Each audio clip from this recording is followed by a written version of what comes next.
Welcome to our channel. Today we how to install Mint alternative tools for tax-friendly transaction categorization, quick tutorial step-by-step clearly. To install Mint alternative tools for tax-friendly transaction categorization, start by opening your web browser. Search for popular personal finance tools that offer transaction categorization features. Look for software options like InAb, Personal Capital, or EveryDollar. Select the tool that best fits your needs and click on its link. Once on the tool's official website, locate the Sign Up or Get Started button. Click on the button to begin the registration process. Fill in the required information, such as your name, email address, and password. If prompted, verify your email address to activate your account. After confirming your email, log into your new account. Once you're logged in, look for the section related to linking financial accounts.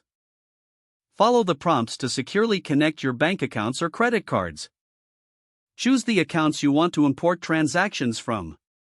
Allow the tool a few moments to pull in your transaction data.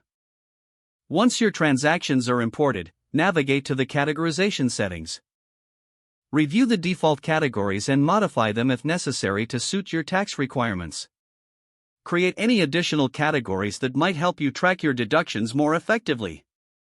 As you categorize transactions, be sure to save your changes regularly. Take advantage of any tagging features that can assist in further organizing your finances. Explore the reporting options available to see your transaction summaries.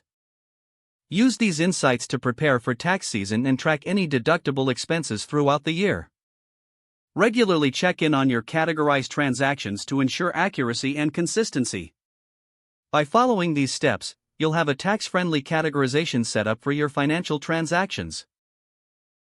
If the page does not load, refresh the browser or try again in a private or incognito window. Make sure you are using the correct email address, then retype it carefully to avoid small typos.